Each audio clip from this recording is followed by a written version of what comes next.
Thank you.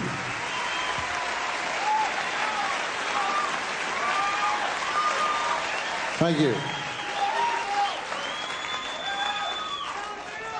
How many of you are planning to get married soon? Okay, listen to me carefully. There was a song, man, that spoke to me. Thank God for poets and songwriters, because I couldn't express it. But there was a song that said it all. And I just heard it on the radio 2 days ago.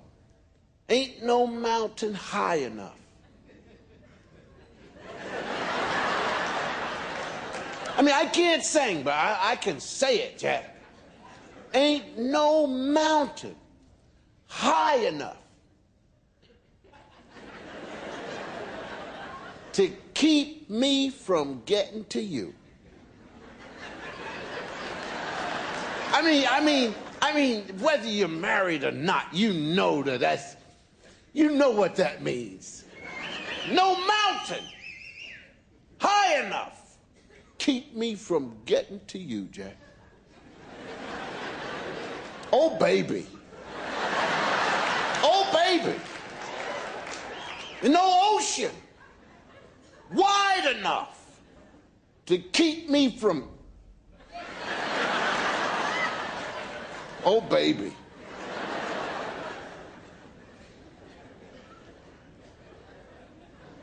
And so after 27 years, here I am dozing off.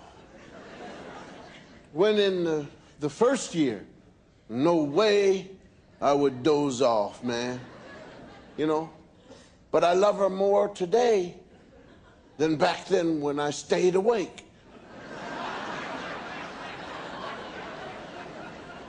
There will come a time in your marriage when you and your wife, see, both people, begin to change. And in that change, there will be things that you're not going to do for her anymore. And there will be things that she is not going to do for you anymore. Now, some of this may be happening now. You will notice that the person will just stop. And they're not doing that for you anymore. And don't forget what I said. It doesn't make any difference, man. There are things I'm not doing anymore. And not because I can't. But because I don't want to.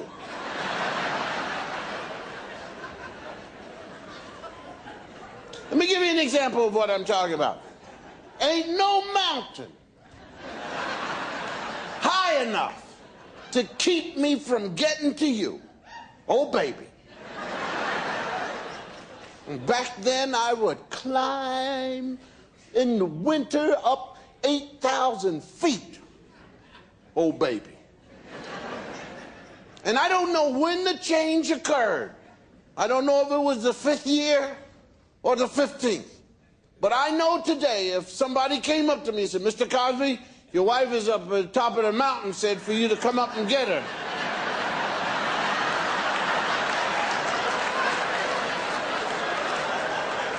First thing I said, what the hell is she doing up there?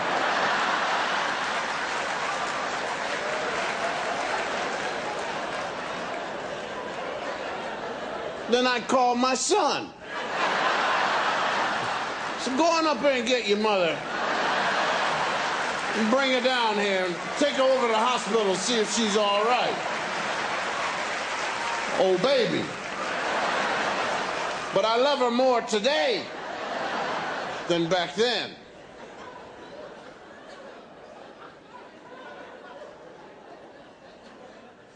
In the first years of your marriage, you have to go to the bathroom, see? So you get up, you know, and then you take your wife's arms from, you know, the two of you have been just holding each other. You hold each other in the, you know, like you're floating in the, yeah. And so you better go to the bathroom. So you hit the light, and And she sits up. She says, "Oh, what's the matter, honey?" So you turn around and you kiss her. You say, "Nothing wrong, dear, nothing wrong." And she holds you. She said, "Oh, it startled me. The lights were going on." And you say, "Yes, darling, but I'll be all right. I'll be all right." See, you're not leaving me, are you? No, honey, no. And you kiss some more, and you assure her that everything is fine. She says, "I was just so frightened." "Where are you going?" You say, "Honey, I'm going to the bathroom. That's all. That's all." And you kiss and you back away, looking at her, and you know, and she's got her arm out, and you walk around the bed and you say, "I'll be back. I'll be back." And she says, "I'll miss you." And then you make another dash to hold her on the other side of the bed, and because it won't be long, darling. It won't. 1-2 glasses, that's all. It won't be long. And you go to the bathroom and you hurry yourself. You hurry, you know, and you clean up, and you come back, and she's still sitting there with her arms out. "You know, I thought you'd gone and left me." You say, "No, honey, my darling." And you kiss her, and you turn the lights out, and it's just fantastic, you know. And I don't know if it was the 5th year or the 15th, but it was the most frightening experience, and I haven't turned those lights on anymore.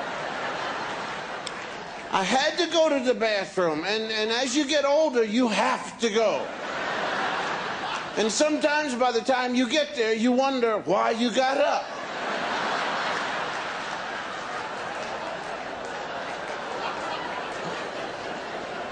But I had to go. "You better get out of this bed." And so I reached over and I hit the lights, and a voice came out from my wife's body. I swear I had never heard it before. And I jumped back. I said, "What?" And the voice,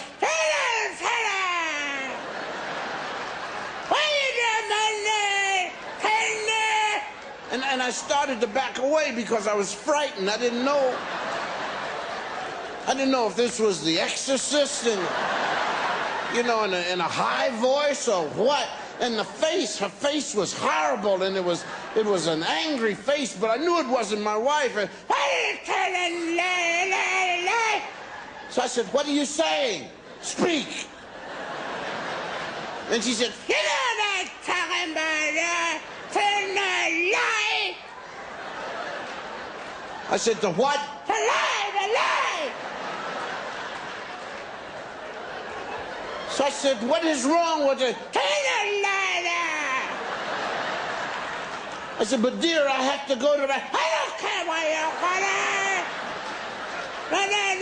And then she went into like a chant or something. "Turn the light out, turn the light out, turn the light out, turn the light out." You're frightened.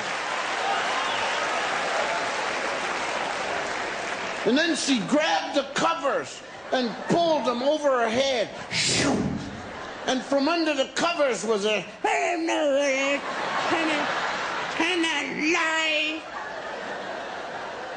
And so I turned the lights out, and it didn't get any better. It was just under the covers. Turn the light. When I know what about you, turn the light out. Light. And there I found myself walking in the dark and not knowing where I was or anything. And turn the light.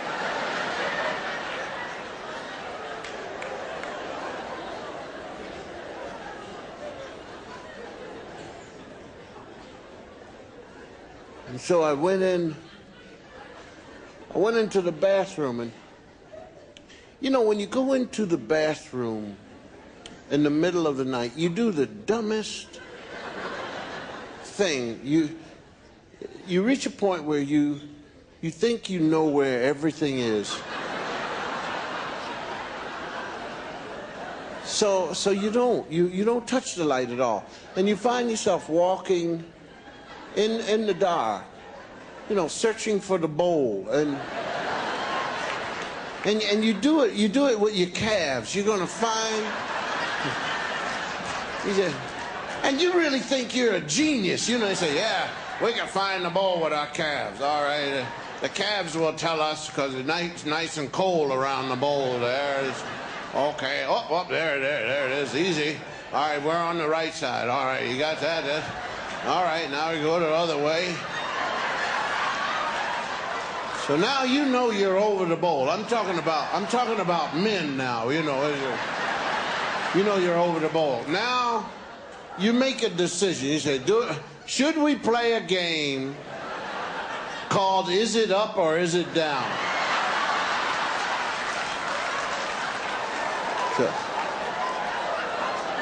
So depending upon how long ago you were burned, you reach down and you say, oh boy, I'm glad we didn't go for that shot that time. So you lift up the lid and then you lift up the seat, Now you can't see, so you put your arm out, hand out, and you lean against the wall and you rest your head on your shoulder. I mean, you're going to take a nap while you're going to the bathroom. Now, for men, you listen to the sound to tell you where you are. If you're... And that's the dumbest thing. I mean, because, you hear like a high pitch. You say, oh, where are we? Are we on there or what? So you start... Now, the stupid part is when you start to move in the dark, and then you hear, and you know you're on it now. You say, okay, now go to sleep. Just go to sleep. But we made a mess. Yeah, we're going to have to clean it up. But right now, I'm going to take a nap. I'm going to tell you women something about men. Something that no one knows, no man will tell you. It doesn't make any difference how much money, how big, how tall, how old, whatever. We all do the same thing. You're in a public place, and you go to the bathroom, to the men's room, and you step up to the urinal. I'm telling all you women, as I talk, you women will hear the men begin to laugh because they know what I'm talking about. I will explain it to you as we go along. You step up to the urinal, and you are ready. So, your first thrust hits. And of course, you're looking down. You're looking down.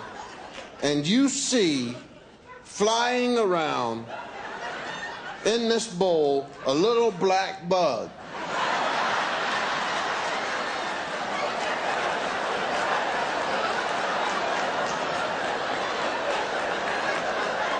And the thing is, it's not leaving the bowl. It's just flying around.